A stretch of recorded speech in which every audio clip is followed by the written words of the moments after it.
So this person called the cops on their coworker over an office chair. And because of that, the guy lost his entire 15-year career. Now, before you think, wow, that's extreme, wait until you hear what actually went down. Was this justified revenge, or did they just ruin someone's life over furniture? And trust me, that's just story number one, because today we've got 5 absolutely wild Reddit stories that'll have you questioning everything. Hey, what's up, everyone? Welcome back to Ada Chronicles. I'm your host, and if this is your first time here, this is where we dive into the most insane, jaw-dropping, and honestly, sometimes unbelievable stories from Reddit's Am I the A-hole community. We're talking real people, real situations, and some seriously messy drama that'll make you glad it's not happening to you.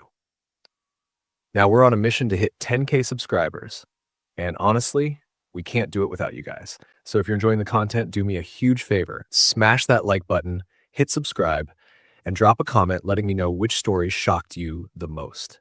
Your support literally keeps this channel going.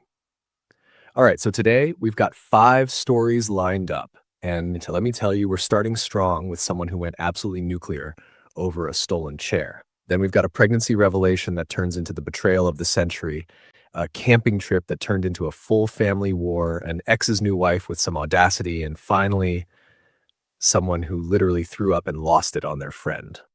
Yeah, it's going to be that kind of video. So buckle up, grab your snacks, and let's get into it. Starting with story number 1. Am I the asshole for making this dude lose his job? Okay, so the writer just started this new job selling security systems and stuff, right? And on day 3, literally day 3 of being employed, they're like, nah, this office chair ain't it, and brings in their own Herman Miller Aeron chair. Now, for those of you who don't know, an Aeron chair is basically the Rolls Royce of office chairs. We're talking $1,800. That's not a typo. 1,800 American dollars for something to park your butt on while you're pretending to work and actually scrolling through Reddit. I mean, respect the dedication to lumbar support, honestly. So day 4 rolls around and the writer walks into the office ready to experience that premium ergonomic seating situation they paid a small fortune for. And guess what? The chair is gone, vanished, disappeared into thin air. But plot twist, it didn't actually disappear. Another sales rep just took it. This man really saw an expensive chair that clearly didn't match the crusty office furniture and thought, yeah, this is community property now. The writer goes up to this dude and asks for their chair back, which seems pretty reasonable to me.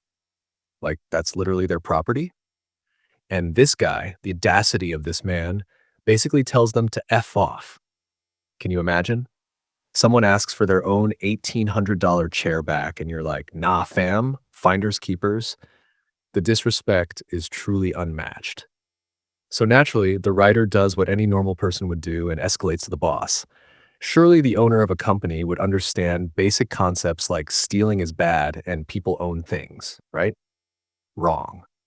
This boss really said the chairs are first come, first serve. The writer literally explains, hey, I own this chair. It cost me $1,800. And the boss is just like, sounds like a you problem. Should have gotten here earlier. I'm sorry, what? This man really said, just come in earlier, like they're fighting over the last good parking spot and not literal theft. The boss at a security company is out here endorsing theft. The irony is not lost on me. You sell security systems but can't secure someone's personal property in your own office? Make it make sense. Day 5 comes around and surprise, surprise, chair thief strikes again. He's sitting in the writer's chair again.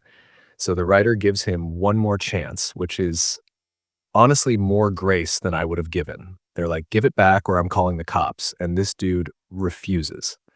He really called their bluff, except it wasn't a bluff. The writer actually called the police on their coworker at their new job on day 5. The absolute chaos this must have caused in that office. Can you picture it? Cops rolling up to a sales office because of a chair dispute. The other employees probably thought someone was getting murdered or something, and it's just Kevin from accounting sitting in someone's fancy chair. The drama, the spectacle. I would have paid to see this go down. But here's where the writer comes in clutch. They brought the receipt with the serial number. Because yes, apparently these fancy chairs have serial numbers like they're designer handbags or something. The writer came prepared like they were going to court on law and order.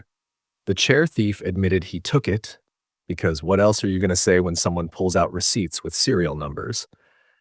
And the cops asked if the writer wanted to press charges. Now, the same boss who told them first come, first serve about stolen property, threatens to fire them if they press charges.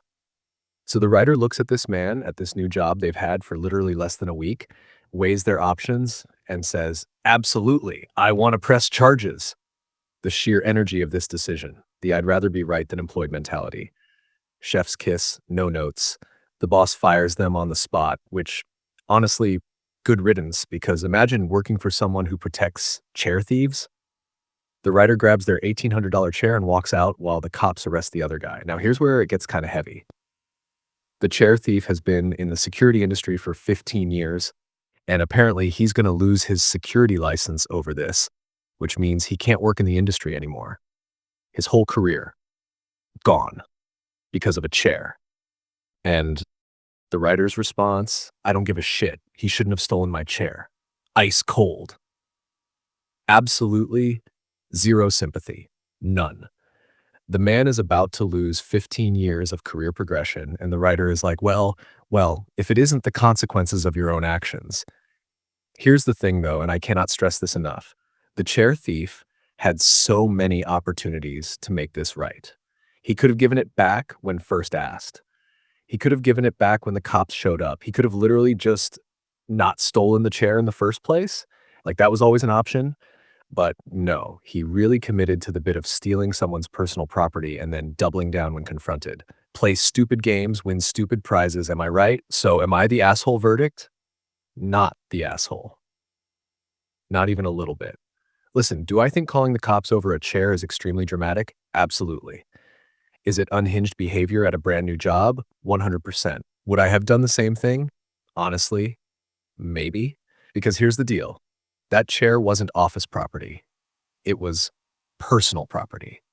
The writer spent almost $2,000 on it. When someone steals your stuff and everyone around you, including your boss, tells you to just deal with it, what are you supposed to do? The chair thief literally admitted to taking it. He knew it wasn't his. He knew it was expensive. He just didn't care because he thought there would be no consequences. And the boss enabled this behavior by pretending personal property is somehow communal just because it's in the office. That's not how property works. That's not how any of this works. Could the writer have handled this differently? Sure. Could they have maybe tried a few more options before going nuclear? Probably. But also, why should they have to? Why is the burden on the person whose stuff got stolen to be reasonable when the thief and the boss were both being completely unreasonable? The thing about consequences is that they're supposed to suck. That's literally the point. If you've been in an industry for 15 years, you should probably know better than to steal someone's expensive property and then refuse to give it back when confronted multiple times. The writer didn't make him lose his job. His own actions did that. They just refused to let him get away with it. Also, can we talk about how this boss really chose to protect a thief over doing the right thing?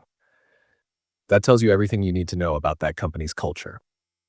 The writer dodged a bullet getting fired from there, honestly. Imagine what other sketchy stuff goes down at a place where the owner thinks stealing is fine as long as you get there early. So, no, writer, you're not the asshole.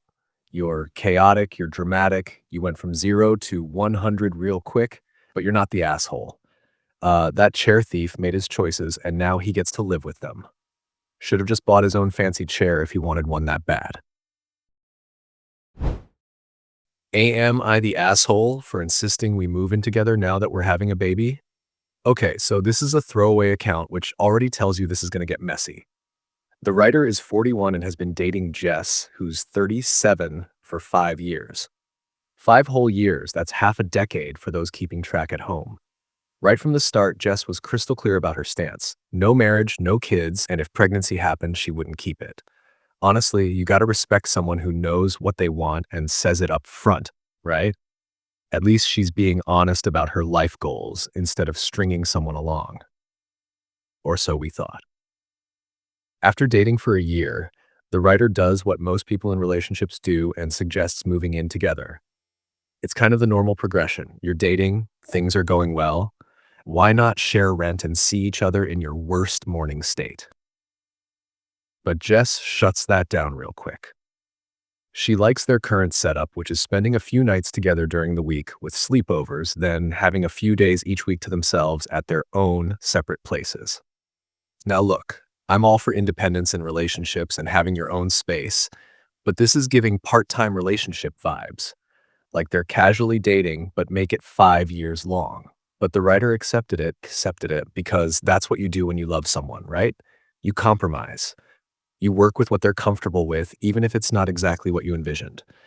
Fast forward to recently, and Jess drops an absolute bombshell. She's pregnant. Okay, accidents happen, birth control fails, we get it. But here's the plot twist. She's keeping the baby. Pause. Rewind. Hold up. This is the same woman who said from day one that if she got pregnant, she wouldn't keep it. That was like her whole thing. No kids, never wanted them, won't have them. And now suddenly she's pregnant and keeping it? I'm not saying people can't change their minds because they absolutely can and should be allowed to. But this is a pretty massive 180 on a life-altering decision. Something doesn't smell right here, but we'll come back to that. So, uh, the writer, who's probably still processing the fact that he's going to be a dad when that was supposedly never on the table, brings up moving in together again. Because, like, that makes sense, right? There's going to be a baby, a whole tiny human who screams at 3 a.m. and needs constant attention. Surely now they can live together and be a proper family unit? Jess says no. Again, hard no. Her plan, and I need you to really hear this, is to continue their current arrangement, but just add a baby to it. They'll have their together time with the baby when one of them sleeps over, and then they'll take turns caring for the baby while the other person gets alone time at their own place. I'm sorry, but what? This woman wants to play hot potato with an infant? You can't just pass a baby back and forth like it's a library book. Babies don't work on a part-time schedule. They're full-time, overtime, no breaks, no holidays, 24/7, 365 type of commitment. You can't just tap out for your me days when you have a newborn. That's not how literally any of this works. The writer is understandably like, this makes no sense and doesn't seem realistic, which is the most diplomatic way of saying, are you out of your mind? He wants them to be a family. He's asking the most logical questions in the world. Why pay 2 rents? Why set up 2 nurseries? That's double the cost for no reason. Cribs are expensive, baby stuff is expensive. Why would you need duplicate everything? He even asks if she sees him as a long-term partner because at this point, what else is he supposed to think? And Jess says yes, she does see him as long-term. She loves him, but wants to keep things how they are. So let me get this straight. She loves him, sees a future with him, is literally having his baby, but doesn't want to live with him or share a life with him in any traditional sense. The math isn't mathing. The pieces aren't piecing. Something is very wrong with this picture, but the writer can't quite put his finger on it yet. He talks to his buddy who gives him honestly the worst advice I've heard. Just accept it, because if they break up, he'd see his kid even less. My guy, that's not helpful. That's basically saying, accept this bizarre situation that makes zero sense or it could get worse. Where's the hey, maybe you should ask some follow-up questions about why she's being so weird advice? The writer is questioning himself now. Is he old-fashioned? Is he selfish? And honestly, no. There's nothing old-fashioned about wanting to live with your partner and child. That's not some 1950s ideology. That's literally just wanting to be present in your kid's life. He's lost and confused, and honestly, he should be because nothing about the situation makes any sense. But don't worry, folks, because there's an update. And this update is going to make everything make sense in the worst possible way. The update starts with the writer telling everyone who called him a man-child to get bent, which honestly, fair. He was just trying to be a present father. There's nothing childish about that. He had a serious talk with Jess last night and finally asked the real questions. What's the actual reason she doesn't want to move in? Because he makes an excellent point. If she needed space, there are solutions. A duplex, a house with a finished basement, separate offices, literally anything that would give her privacy while still allowing them to be a family unit. But she keeps dodging with weak excuses like, I like my house better, or it's more of a privacy thing. Privacy thing. Keep that word in your mind because it's about to become very important. Then the writer asks the question he probably didn't want to know the answer to. Is there someone else? Is she seeing someone on the side? Is she cheating? And Jess's response is, well, it's something. She says it's not cheating because whatever she does on her me days is none of his business. And that was their deal. No questions, no communication on those days. I need everyone to stop and really process what just happened here. She didn't say no. She didn't deny it. She said it's not cheating, which means, yes, there is someone else. But in her mind, it doesn't count as cheating because of some technicality in their arrangement. The writer is shocked, which, like, yeah, buddy, I would be too. Those me days were supposed to be alone time, personal space, time to recharge and do your own thing, not time to go see your other boyfriend. That's not what I need space means in normal human language. She just keeps repeating that what she does on those days is none of his business. The audacity, the sheer nerve. She's really out here acting like he's being unreasonable for being upset that she's been seeing other people. So the writer, who's probably having a complete mental breakdown at this point, asks if the reason she wanted privacy was to stay close to this other guy. And then he asks the question that is the other guy the dad? Her response, he's not the dad. He had a vasectomy years ago. I'm going to need everyone to sit with that for a second. She didn't say there is no other guy or you're being ridiculous. She said the other guy isn't the dad because he's had a vasectomy. Like, that's supposed to be reassuring? Don't worry, honey. The man I've been sleeping with behind your back definitely can't be the father because he's shooting blanks. How is that supposed to make anything better? And then the writer mentions something that just breaks my heart. He's been cooking for her and filling her fridge on those me days. This man has been meal prepping for his girlfriend so she'd have food ready, and she's been using that time and energy to see someone else. He's literally been supporting her affair. I I would be sick. He asks how long this has been going on, and she casually says on and off for maybe 2 or 3 years. And before this guy, there was another guy. 2 to 3 years. They've been together for 5 years total. That means for the majority of their relationship, she's been seeing other people. This isn't a mistake or a momentary lapse in judgment. This is a pattern. This is intentional. This is her lifestyle. The writer says they never agreed to see other people, and Jess really has the nerve to say, it's not my fault, you misunderstood, and that she clearly said no communication or questions on those days. She's trying to gaslight him into thinking he should have known that don't contact me on my alone days meant I'm dating other people and you're not allowed to know about it. That's not a misunderstanding. That's deliberate deception. She knew exactly what he thought those days were for. She let him believe that for years. She never clarified or had an honest conversation about wanting an open relationship. She just did what she wanted and hid behind semantics. So the writer does exactly what he should do. He tells her they're done. He's getting a lawyer and they need a paternity test to make sure the baby is actually his, which is extremely reasonable given that she's admitted to sleeping with at least one other person, vasectomy or not. Those can fail. It happens. And honestly, who knows what else she's been lying about.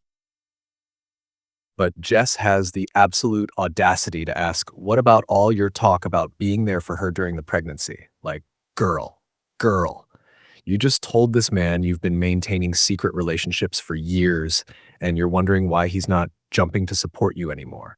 The disconnect from reality is stunning. The writer lays it out perfectly. He doesn't owe her anything anymore. His only responsibility is to the baby if it's his, and she can ask her other partner to step up. Honestly, perfect response. Because he's right. He doesn't owe her emotional support or financial support or any kind of support after what she just revealed. If the baby is his, he'll step up as a father. But Jess, she's on her own. He's angry and frustrated and can't believe he didn't see this coming. And honestly, I don't blame him for not seeing it. When someone says they need alone time and personal space, you don't automatically assume they mean I need time for my other relationships. That's not a logical conclusion for a normal person to make. He trusted her. She exploited that trust for years. Let's really think about this whole situation now that we have all the information. Jess has been running a whole double life for most of their relationship. The I need space thing wasn't about independence or personal time. It was about maintaining her other relationship without getting caught. The separate apartments weren't about having her own space. They were about having somewhere to bring her other partner without the writer knowing. And now the pregnancy makes way more sense. She said from the beginning she never wanted kids and wouldn't keep a baby if she got pregnant. So why the sudden change? Maybe she's not actually sure who the father is. The other guy has a vasectomy, supposedly, but maybe she's not 100% certain the baby is the writer's and she's hedging her bets. Or maybe the other guy is actually who she wants to be with long term, but he can't have kids. So she's trying to have it both ways. Keep the writer around for co-parenting and financial support while maintaining her primary relationship with the other guy. The whole let's keep separate places and pass the baby back and forth plan, that was never about progressive parenting or maintaining independence. That was about continuing her double life even with a baby in the picture. If they lived together, she couldn't keep sneaking around. She needed the separation to maintain both relationships. She tried to frame their arrangement as this modern, independent relationship style when really it was just elaborate cover for infidelity. She made the writer feel like he was being unreasonable or old-fashioned for wanting to live together. She weaponized concepts like personal space and independence to manipulate him into accepting a situation that benefited only her. And the no communication on me days rule? That wasn't about boundaries or respecting alone time. That was a strategic move to make sure he never accidentally caught her with the other guy. No texts, no calls, no dropping by. Perfect setup for cheating without consequences. Is the writer the asshole? Hell no, not even a little bit. This man wanted to move in with his pregnant girlfriend to be an active, present father and partner. That's literally the bare minimum of what you'd expect and hope for in that situation. He wasn't being controlling or possessive or old-fashioned. He was being a reasonable adult who wanted to be there for his child. Jess is the asshole here, times 1,000. She's been lying by omission for years. She's been maintaining multiple relationships without the writer's knowledge or consent, then acting like he's the problem for not reading between the lines of her vague boundaries. That's not ethical non-monogamy or polyamory or any kind of consensual open relationship. That's just plain cheating with extra steps. The "it's not cheating because of our agreement" defense is complete garbage. If you have to trick someone into accepting a relationship structure by being deliberately vague about what it means, it's not a real agreement. It's deception. She knew he thought those days were for alone time. She knew he thought they were monogamous. She let him believe that while doing the complete opposite, and now there's a baby involved. A baby who might be his, might not be his, based on what we've learned. The writer is absolutely right to demand a paternity test. That's not being petty or vindictive. That's protecting himself and making sure he knows the truth before committing to nearly 2 decades of parenting and financial responsibility. The fact that she got upset about him pulling back support during the pregnancy is laughable. What did she expect? That he'd just smile and continue being her backup option while she maintains her primary relationship? That he'd keep cooking her meals and being supportive knowing she's been betraying him for years? The entitlement is wild. This whole situation is just sad, honestly. The writer spent 5 years thinking he was in a committed, monogamous relationship with some unconventional living arrangements. Turns out he was in an open relationship that only one person knew was open. That's not a relationship. That's a con. The writer needs to get that paternity test ASAP. Get a good lawyer. Document everything she said. Protect himself financially and legally. If the baby is his, he should absolutely be there for the child and fight for custody or fair visitation. But he owes Jess absolutely nothing. She made her choices. She can live with the consequences. And for all the people who called him a man-child in the original post, I hope you feel real dumb right now. This man was trying to step up and be responsible. There was nothing immature about wanting to live with your pregnant partner and raise your child together. The real child here is Jess, who apparently never learned that honesty, communication, and basic respect are kind of important in relationships. Ryder, you're going to be okay. This hurts right now, and it's going to hurt for a while. 5 years is a long time to invest in someone who wasn't being honest with you, but you dodged a massive bullet here. Get yourself a good therapist to work through this betrayal. Focus on yourself and potentially being a dad if that baby is yours. And maybe next time, have those hard conversations early about exclusivity and expectations so there's no room for misunderstanding. You're not the asshole, you're not old-fashioned, you're not selfish, you're a guy who got manipulated by someone who was really good at manipulation. That's not your fault. Learn from it and move forward. You deserve someone who's actually honest with you. And that baby, if it's yours, deserves a parent who shows up, which you were trying to do from the start. Am I the asshole for not allowing my daughter-in-law to join a camping trip and doubling down on it? Okay, so right off the bat, the writer drops an edit because apparently people are confused about what this camping trip actually entails. This isn't your standard dried roast marshmallows situation. They kayak to the first campsite, sleep there, kayak to the next one, sleep again, then kayak to the final spot before heading home. This is a multi-day kayaking expedition down a river, not a casual camping weekend. That detail is extremely important because it completely changes the context of everything that's about to happen. Keep that in your mind because it's going to be relevant real quick. So the writer is an outdoors person. We're talking someone who genuinely enjoys nature and physical activity, not just someone who posts aesthetic hiking pics on Instagram once a year. Before the weather gets too cold, they do this camping trip where they kayak down a river and make camp on the bank. It's a 2-night trip, and according to the writer, it's a lot of fun. The writer has done this trip with all of their kids over the years and has started inviting their kids' spouses too. Some show up, some don't, because shocker, not everyone likes camping or is into outdoor adventures. Some people prefer climate control and indoor plumbing, and that's totally valid. No judgment on the spouses who opt out. Now, here's a crucial detail that a lot of people seem to be glossing over. The river they kayak on can get fast and choppy in places. This isn't a lazy river situation. This isn't gentle paddling through calm waters. This river has sections that are legitimately challenging and potentially dangerous if you don't know what you're doing. Because of this, the writer has a strict rule. No kids under 10, and anyone who goes has to be a good swimmer. Not just can doggy paddle in a pool swimmer, but actually competent in the water. This is a safety rule, not arbitrary gatekeeping. Which brings us to the daughter-in-law, who we're calling Jane because fake names. Jane cannot swim at all. She's not a strong swimmer or she's a bit nervous in water. She straight up cannot swim. She never learned as a child and still hasn't learned as an adult. The writer mentions the most they've ever seen her do is go into the shallow end of a pool. So Jane can wade in water where she can touch the bottom, but that's about it. She has zero actual swimming ability.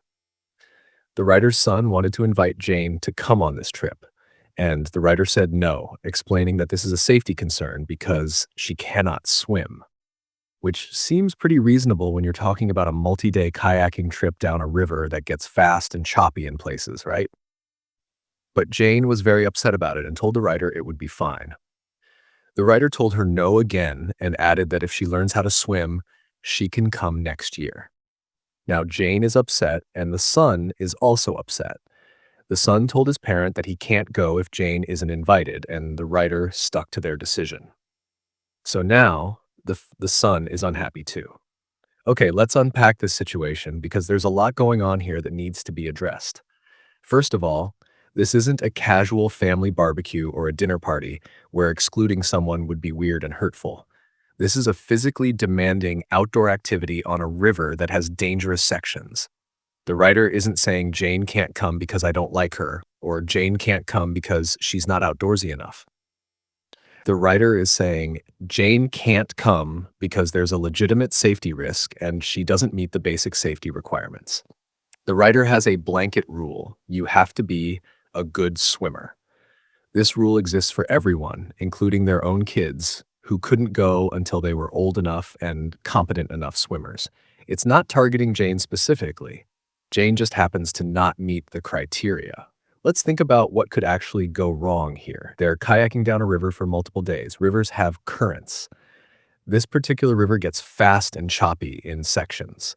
If Jane's kayak tips over, which can absolutely happen even to experienced kayakers, she would be in the water, in a river, with a current, without the ability to swim. Even with a life jacket, which I'm sure they'd make her wear, being a non-swimmer in river water is extremely dangerous. Life jackets keep you afloat, but they don't propel you or help you navigate. If you can't swim, you can't control your movement in the water. You're just floating wherever the current takes you, potentially toward rocks, logs, or other hazards. And it's not like they're kayaking right next to the shore where she could easily be rescued. They're making multi-day trips down the river, camping on the banks. If something goes wrong, they might be far from help. They'd be relying on their own skills and resources to handle emergencies. If Jane got into trouble in the water, someone would have to rescue her. That puts another person at risk. Now you've got someone who has to abandon their own kayak to try to save a panicking non-swimmer in river water with currents. That's an incredibly dangerous rescue scenario, even for trained lifeguards, let alone family members on a camping trip. Jane says it would be fine. But based on what? Her confidence? Her hope that nothing will go wrong? That's not how safety works. You don't base safety decisions on optimism. You base them on realistic assessment of risks and whether someone has the skills to handle potential emergencies. The writer offered a completely reasonable compromise. Learn to swim and you can come next year. That's not shutting her out forever. That's giving her a clear path to participation. She has a whole year to take swimming lessons and become competent in the water. Swimming lessons are widely available for adults. Pools offer them, community centers offer them, private instructors exist. If she really wants to go on this trip, she has the ability to meet the requirements. But Jane is upset and taking it personally, which I kind of get emotionally, even though logically she shouldn't. Like, it probably feels exclusionary and like her mother-in-law doesn't want her there. But the writer has been clear this is about safety, not personal preference. And the proof is in the fact that other spouses opt out. And it's not a big deal. This isn't about forcing everyone to attend or excluding people the writer doesn't like. Now, the son is also upset and says he can't go if Jane isn't invited, which is his choice to make. But it's also him choosing to miss out on a family tradition because his wife doesn't meet basic safety requirements for a dangerous activity and apparently isn't willing to learn. Here's where I have questions about Jane and the son's perspective. Why is Jane so insistent on going on this trip when she can't swim? If I couldn't swim and someone invited me on a multi-day kayaking trip down a river with rough sections, I would be like, absolutely not. That sounds terrifying. The fact that she's pushing to go despite being completely unqualified is weird to me. Is this about actually wanting to experience the camping trip, or is it about not wanting to be left out? Because those are different motivations with different solutions. If she genuinely loves camping and kayaking but just can't swim, then the solution is learning to swim. If this is about feeling excluded from a family activity, then maybe the solution is finding other family activities she can participate in without risking her life. And why hasn't the son encouraged or helped Jane to learn to swim before this became an issue? They presumably knew this trip was a tradition. They knew the swimming requirement. Why didn't they proactively address this by getting Jane into swimming lessons months or even years ago? Why wait until she's being told no to the trip and then get upset about it? The son telling his parent, I can't go if she isn't invited, is also kind of manipulative. It's putting the parent in a position where they have to either compromise safety rules or lose their son's participation. That's not fair. The parent isn't being unreasonable. The son is trying to force their hand by creating an ultimatum. Also, the son is presumably an adult who's gone on this trip multiple times before. He knows what it entails. He knows the river conditions. He knows his wife can't swim. So why is Aki pushing for her to go when he knows it's dangerous? That's concerning. Is he downplaying the risks to make his wife feel better? Does he genuinely think it would be fine and is underestimating the danger. Either way, it's not great judgment. Some people might say the writer should just let Jane come and she'll wear a life jacket and stay close to shore and it'll be fine. But that's not how this works. You can't just stay close to shore when you're kayaking down a river to specific campsites.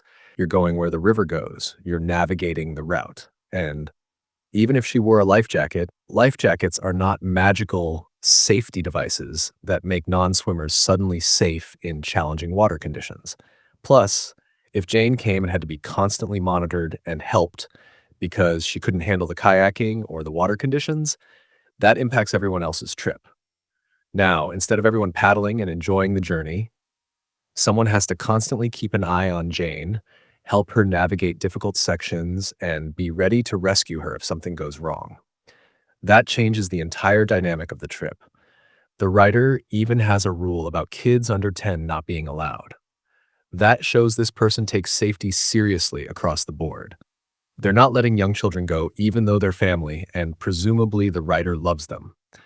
Safety rules apply to everyone equally. That's actually the fair and responsible way to handle this. So, is the writer the asshole? No, absolutely not. The writer is being completely reasonable. This is a safety issue, not a personal issue. Jane literally cannot swim and wants to go on a multi-day kayaking trip down a river that has fast and choppy sections. That's objectively dangerous. The writer has safety rules that apply to everyone. Jane doesn't meet those requirements. And the writer offered a clear solution: learn to swim and come next year. Jane being upset is understandable emotionally, but she's being unreasonable logically. She's asking to be put in a dangerous situation and getting mad that someone is saying no for her own safety. That's like someone who's never climbed before getting upset they can't join an advanced mountain climbing expedition. The exclusion isn't personal, it's practical. The son being upset and giving his parent an ultimatum is manipulative and unfair. He's trying to force his parent to choose between their safety standards and his attendance. That's not okay. He could use this as motivation to help Jane learn to swim so they can both go next year. Instead, he's pouting and trying to make his parent feel bad. What the writer should absolutely not do is cave and let Jane come. Because if, or more likely when, something goes wrong, everyone will regret it. If Jane's kayak tips in a rough section and she panics and someone has to risk themselves to save her, that's traumatic for everyone involved. If she gets hurt or worse, that's devastating. And even if nothing dramatic happens, but she struggles the whole time and everyone has to constantly help her and monitor her, the trip is ruined for everyone. The writer set a boundary based on legitimate safety concerns. That boundary should be maintained. Jane and the son need to accept it and either work toward meeting the requirements for next year or accept that this particular family activity isn't for Jane. There are plenty of family activities that don't require swimming. There are camping trips that don't involve kayaking down rivers. There are ways for Jane to be included in family stuff without putting her in danger. This specific trip just isn't one of them unless and until she learns to swim. I also want to point out that learning to swim as an adult is totally possible. Lots of adults who never learned as kids take lessons and become competent swimmers. It takes time and practice and getting over fear or discomfort, but it's doable. If Jane really wants to go on this trip, she has a year to make it happen. That's plenty of time to go from non-swimmer to competent enough for this activity. The fact that Jane is 37 based on typical daughter-in-law ages and still hasn't learned to swim despite living in a world where pools, beaches, lakes, and rivers exist is kind of wild to me. Like at some point, you're going to learn for general life safety, but that's beside the point. The point is, she has the opportunity now to learn if she wants to participate in this trip. The writer should stick to their decision. Safety rules exist for a reason. They've applied these rules consistently to everyone, including their own kids. Jane doesn't get special treatment just because she's upset about it. The son doesn't get to override safety protocols with emotional manipulation. If the son chooses not to go this year, that's his choice and his loss. Hopefully, he'll realize that was a dumb decision made in a moment of upset and will either go solo next year or will spend this year helping Jane learn to swim so they can both go. The writer should maybe have a calm follow-up conversation with both of them, reiterating that this isn't personal, explaining the specific dangers, and encouraging Jane to use this as motivation to finally learn to swim. Frame it as an opportunity rather than a rejection. But ultimately, the decision should stay the same. No non-swimmers on the river trip, period. So no, writer, you're not the asshole. You're being a responsible trip organizer who prioritizes safety over feelings. That's exactly what you should be doing when you're taking people into potentially dangerous outdoor situations. Stick to your guns, don't let guilt or pressure change your mind, and maybe suggest some swimming instructors to Jane if you want to be helpful. Your rules are there for a reason, and this is not the situation to make exceptions. Am I the asshole for telling my ex's wife that her kids aren't my problem? Okay, so before we even dive into the actual question, the writer starts with, I know I'm not the asshole for most of this, BW, which is honestly hilarious because she knows what she's about to tell us is going to sound wild and she's preemptively defending herself. I respect the energy. So the writer is 40, her ex Paul is 43, and they were together for 10 whole years but have been divorced for 5. They've got 3 kids together, ages 7, 9, and 12. Now here comes the reason they divorced, and honestly, it's the most relatable thing I've heard all week. The writer was working full-time, doing all the cooking, all the cleaning, all the household management, and all the kids stuff, while Paul just worked and sometimes did yard work. Sometimes. Not even regularly, just sometimes. My guy was really out here acting like mowing the lawn twice a month was his contribution to the household, while his wife was running a whole operation. She communicated this to him like a mature adult. She told him what the problem was. He said he'd work on it, which is man speak for, I'm going to do nothing and hope you forget about this conversation. Spoiler alert, she didn't forget. He never actually worked on it, wouldn't go to therapy. So she divorced him because, as she perfectly put it, she'd rather have 3 kids than 4. That line is brutal, but also completely fair. If you're already doing everything yourself, why keep the grown man who contributes nothing but takes up space and resources? He was literally just another mouth to feed at that point. He didn't fight her on custody and only took the kids every other weekend, and he paid a lot in child support. So at least he was financially contributing even if he wasn't doing anything else. Now here's where it gets spicy. A few months after they split, and I mean just a few months, barely enough time to update your relationship status on Facebook, Paul announces he's engaged to and expecting a baby with Tonya, who's 27. Let's do the math real quick. The writer is 40, Paul is 43, and Tonya is 27. So when they got together, Tanya was probably like 25 or 26, and Paul was in his early 40s. The timeline is giving this was happening before the divorce, but the writer even mentions she got STD tests just in case. Smart move, honestly, because the math ain't mathing on this relationship starting after the separation. Tanya was an exotic dancer and currently doesn't work. They had another kid together, so now they have 2 kids, plus Tanya has a kid from before who's like 8. So Paul went from having 3 kids he barely took care of to having 5 kids total in his household. The man who wouldn't even do dishes regularly now has 5 children to be responsible for. Make it make sense. The writer's kids do not like being at their father's house. She mentions she only speaks positively about Paul to them, which is extremely mature of her, by the way. A lot of divorced parents can't manage that. But the kids still dislike Tonya and her son. Kids are perceptive. They can tell when someone isn't genuine or when the vibes are off. Meanwhile, the writer planned on staying single, but a year after the divorce, her old friend Bruce moved back to the city. They reconnected as friends, it evolved into more, and now they're married. Bruce loves her kids and they adore him. Their house is happy. So while Paul is struggling with his new blended chaos family, the writer is out here thriving with someone who actually shows up as a partner and father figure. The contrast is chef's kiss. Now, after Paul and Tonya had their second kid together, they sued the writer for 50-50 custody. And the writer knew it wasn't because Paul suddenly had an epiphany and wanted to be father of the year. It was about money. It was about paying less child support. She had evidence against them for A few things, which I'm dying to know what those things were, but she doesn't elaborate. Paul lost the custody case. Not only did he not get 50-50, he lost his regular custody and now only has unsupervised visitation. His child support actually went up. Imagine trying to game the system to pay less and ending up paying more and seeing your kids less. The karma is poetic. Then the writer got a huge promotion and now makes quite a bit more than Paul. But here's the thing. Unless a he goes back to court, they won't change the child support amount. And the writer is like, it's not my responsibility to do that for him, which is absolutely correct. Why would she go out of her way to reduce her kids' financial support? Plus, in their state, you can only ask for a recalculation every 2 years, and they can't for another year anyway.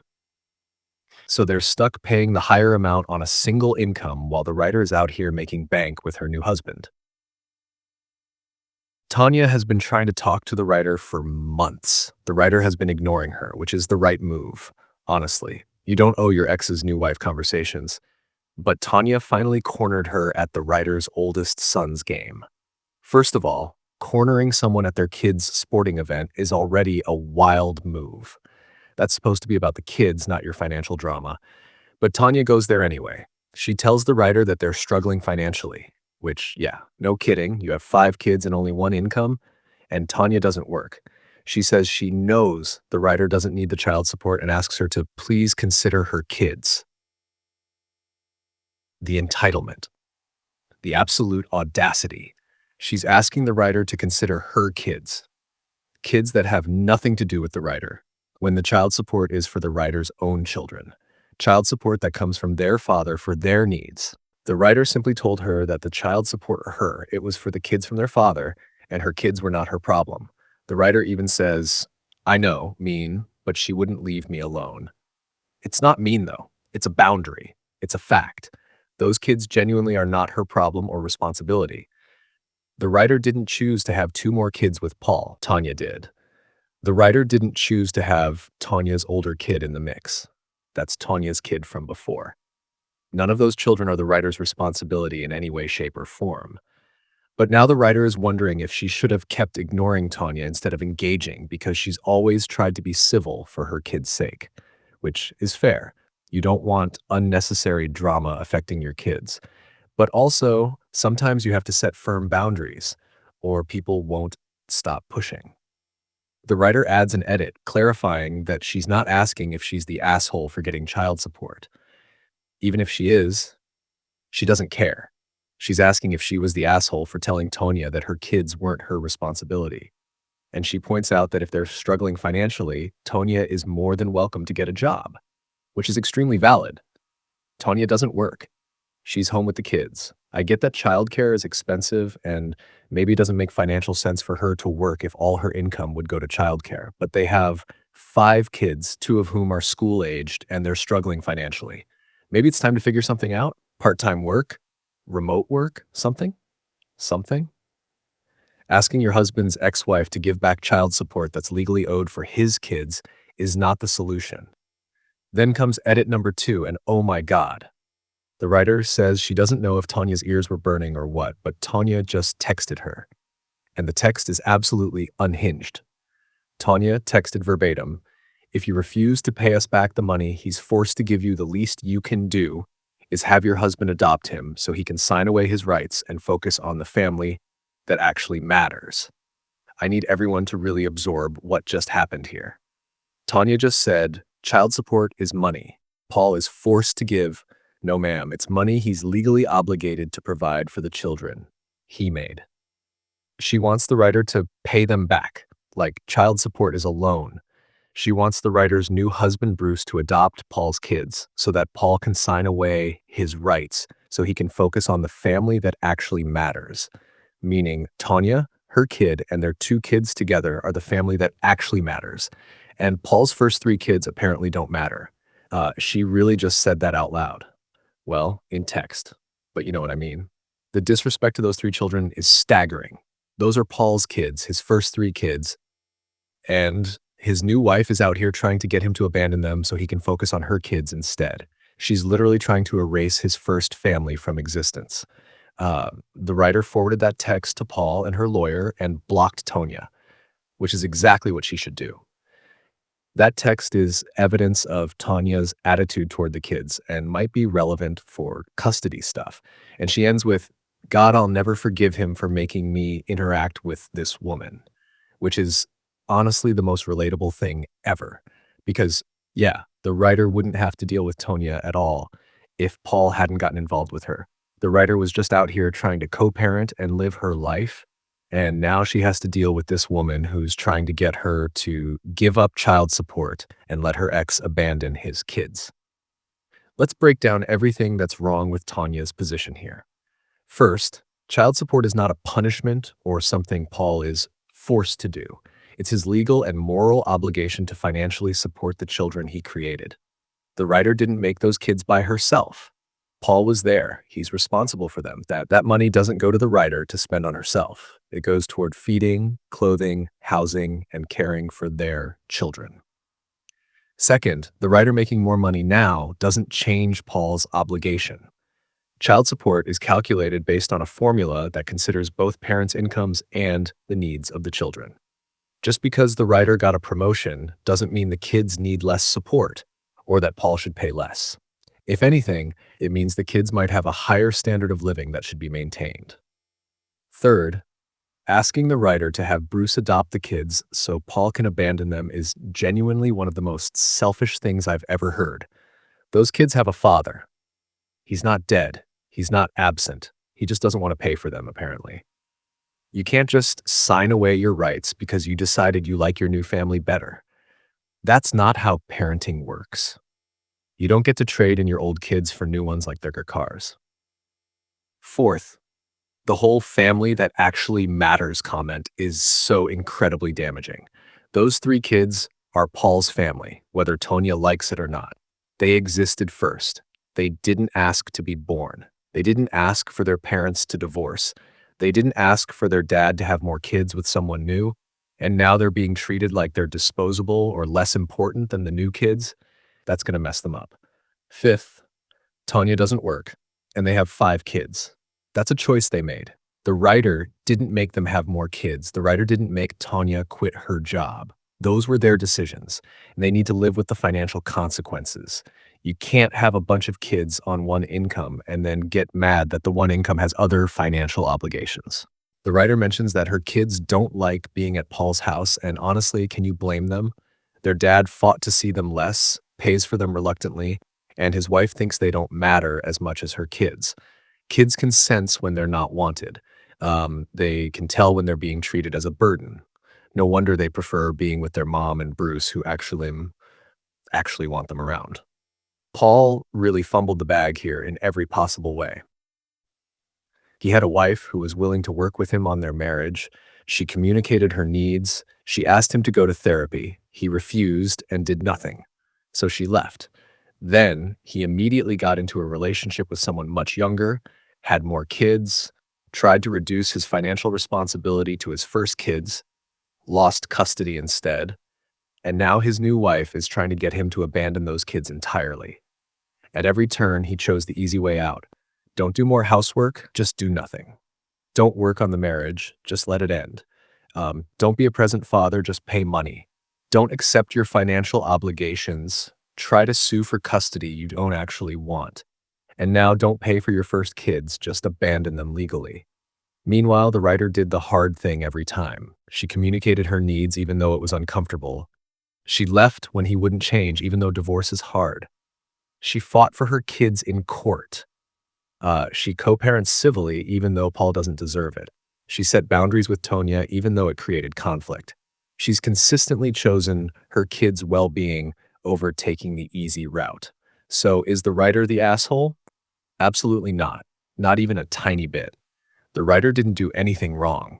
Child support is for the children. It's their money from their father. The writer earning more doesn't change that. Tanya's kids are genuinely not the writer's problem or responsibility. The writer didn't make Paul have more kids. She didn't make financial decisions for their household. She doesn't owe them anything. Telling Tonya that her kids aren't the writer's problem was not mean. It was honest and necessary. Tonya clearly wasn't getting the message from being ignored. She cornered the writer at a kid's game to beg for money. At that point, you need to be direct and clear.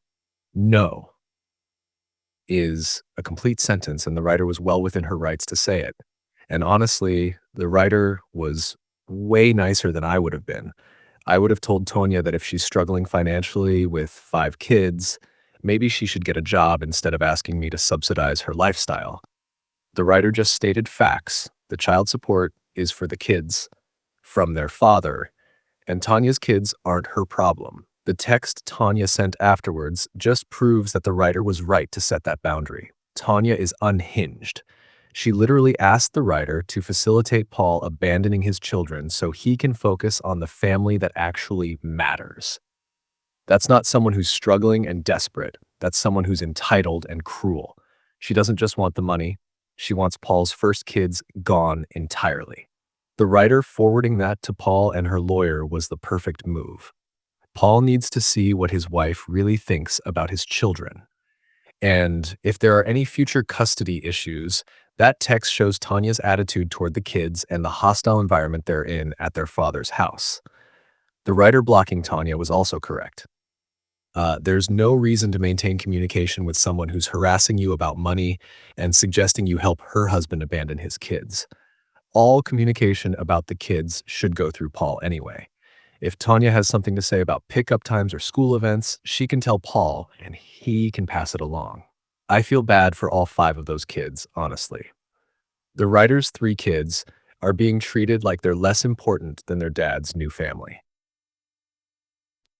Tanya's older kid is watching his mom try to get her husband to abandon his first kids, which probably makes him wonder if he'd be abandoned too if things went south. And the 2 little ones are being raised by parents who are financially struggling, resentful about child support, and apparently think some kids matter more than others. The writer's kids are lucky to have her and Bruce. They're in a stable, happy home with parents who actually want them and aren't trying to calculate how to see them less or pay less for them. That's what kids deserve.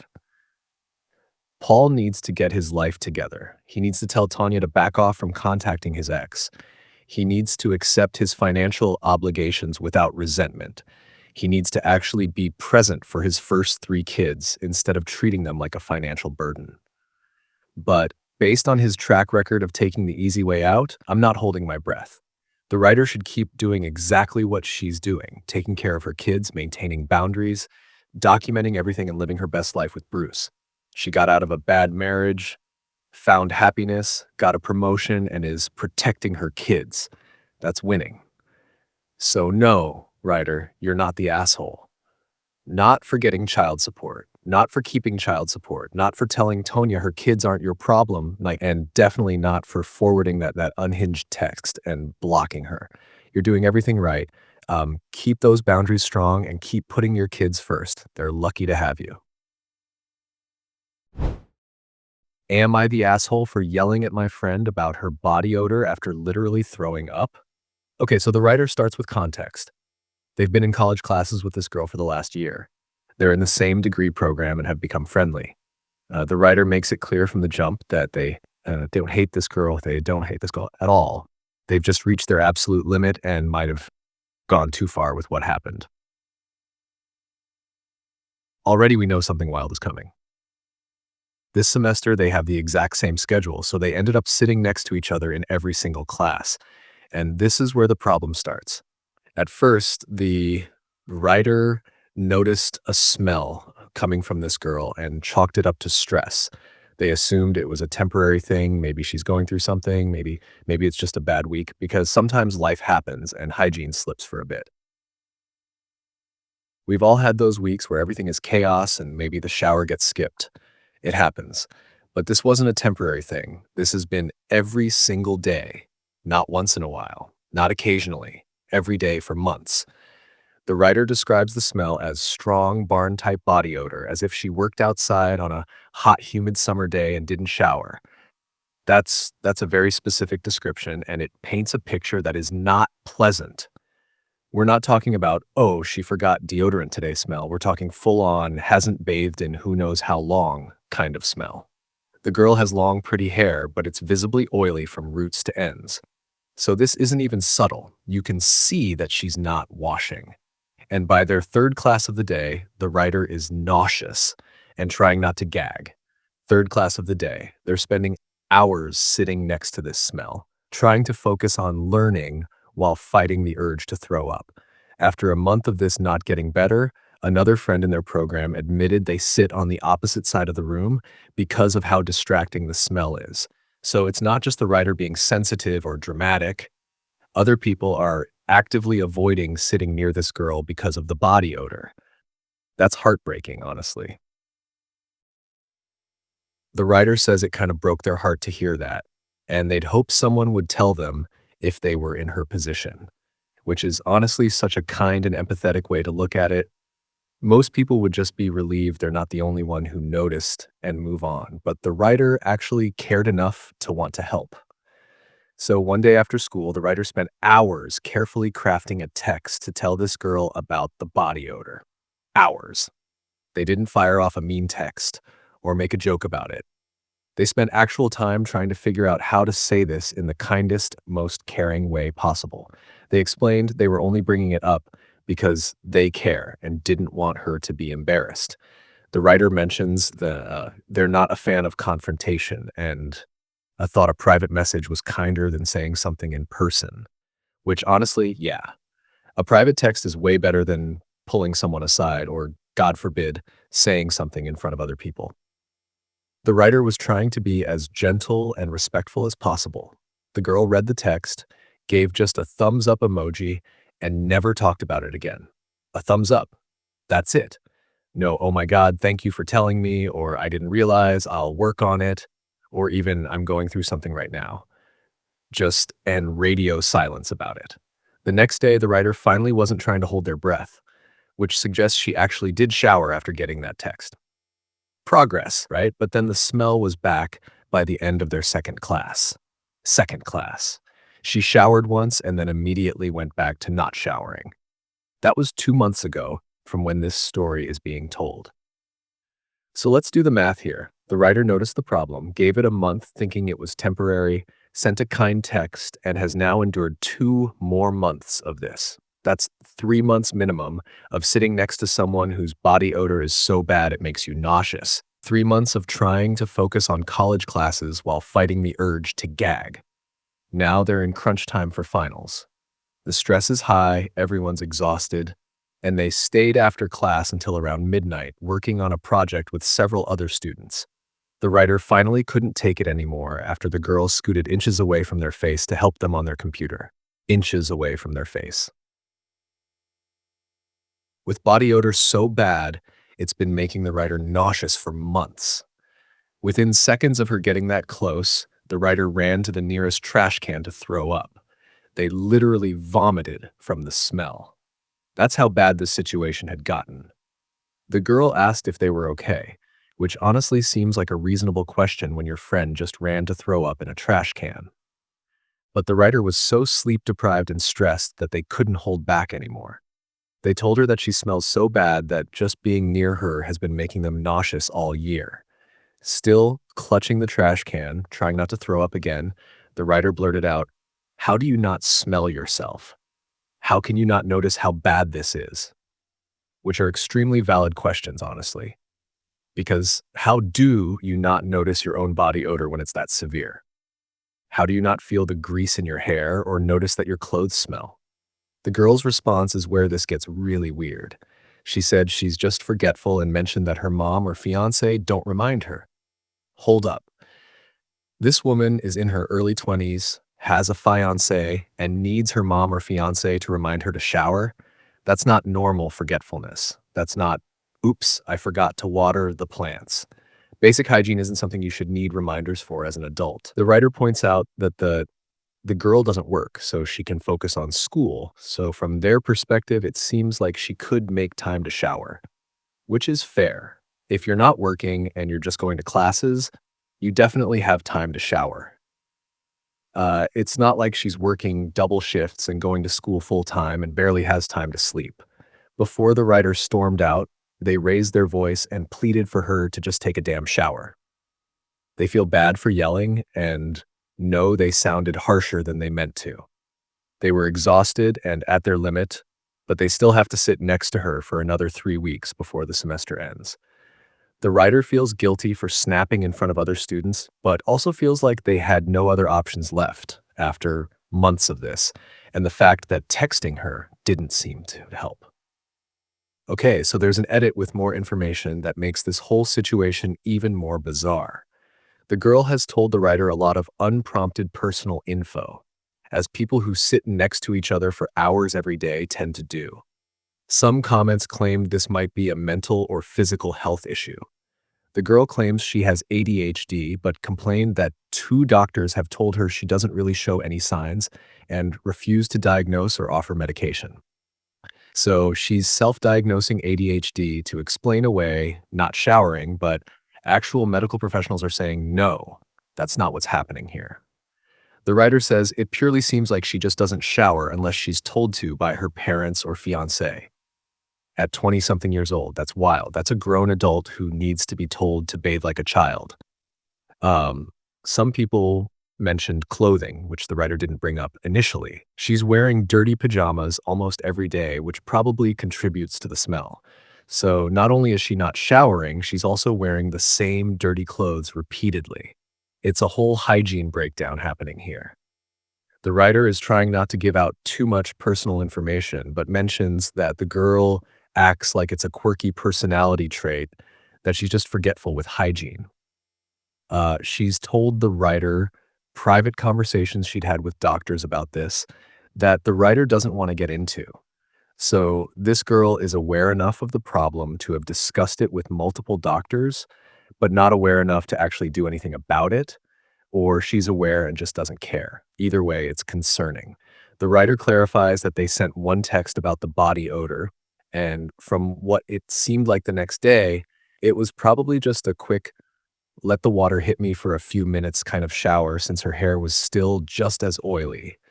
So she technically showered, but didn't actually wash herself or her hair properly. That's somehow worse than not showering at all, because it shows she knows she needs to, but won't put in the bare minimum effort. Whenever the girl would, the whole teehee, I just forget explanation, the writer tried to be a little firmer and say, you got to take better care of yourself hygiene wise and leave it at that. So this wasn't just one text and then silence. The writer has been trying to gently encourage better hygiene multiple times. The writer acknowledges they definitely should have pressed her more about it and hoped it wouldn't get so bad that they physically vomit.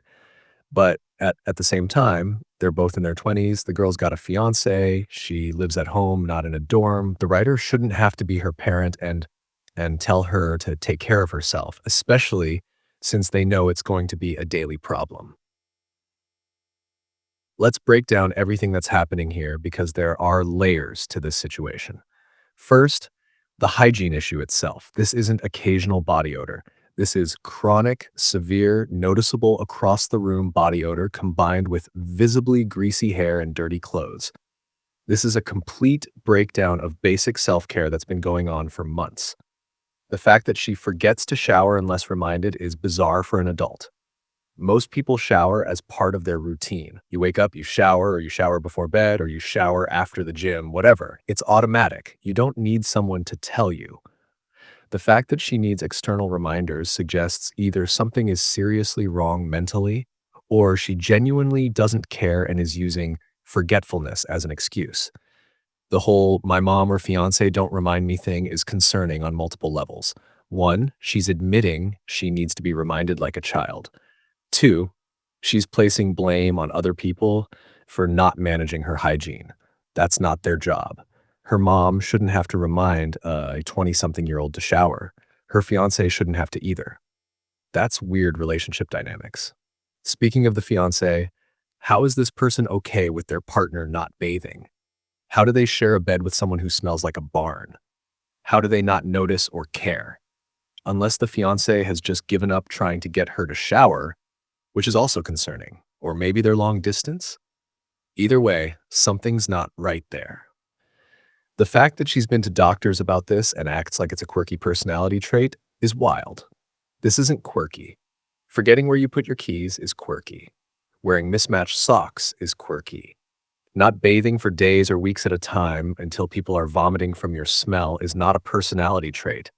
It's a serious problem. The self diagnosis of ADHD that two doctors have rejected is also telling. Look, ADHD is real and it can affect executive function, including sometimes forgetting hygiene tasks. But actual medical professionals who are trained to diagnose ADHD are saying she doesn't have it. So using that as an excuse doesn't fly. She's grasping for explanations that will make this someone else's fault or a medical condition rather than taking responsibility. Wearing dirty pajamas to class every day is also a choice. Even if you forget to shower, you could at least put on clean clothes.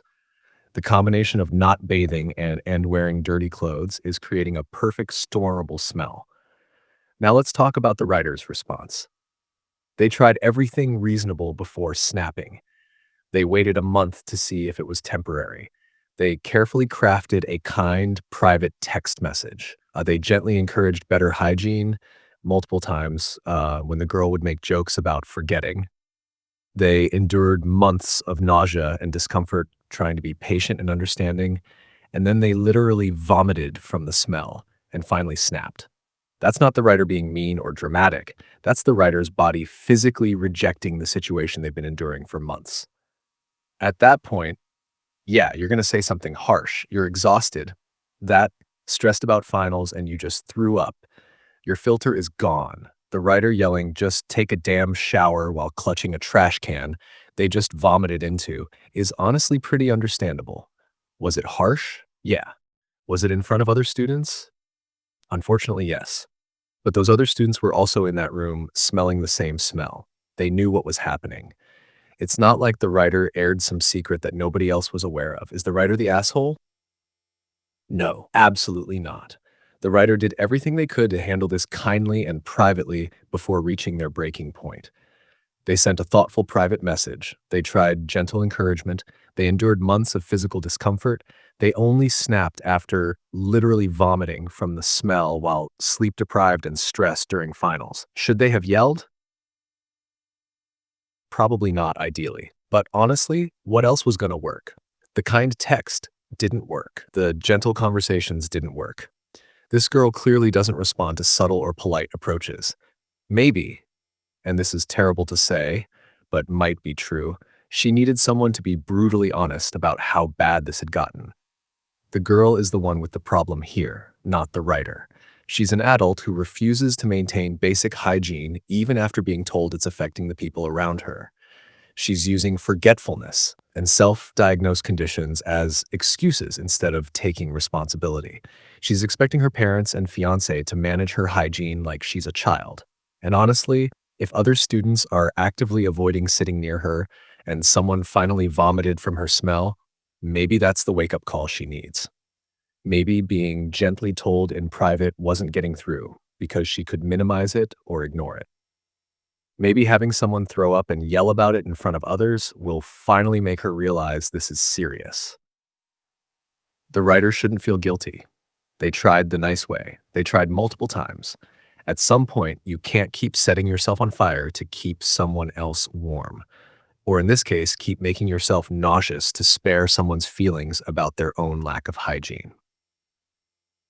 For the remaining 3 weeks of the semester, the writer should probably try to sit somewhere else if possible, or show up early and claim a different seat.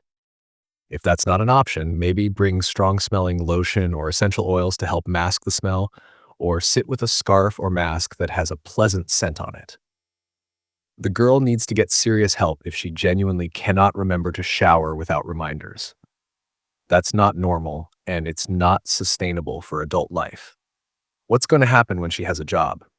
When she gets married? When she has kids? You can't go through life needing mommy or your spouse to tell you to bathe. If it's not a genuine mental health issue and she just doesn't care, then she needs to understand that actions have consequences. The consequence of not bathing is that people don't want to be around you, they'll eventually tell you about it, and you might lose friends and opportunities because of it. So no, writer, you're not the asshole. You handled this with way more patience and kindness than most people would have. You reached your breaking point in a very understandable situation. Don't feel guilty for finally standing up for yourself and your physical comfort after months of trying the nice way. Sometimes people need hard truths delivered harshly because gentle truths get ignored.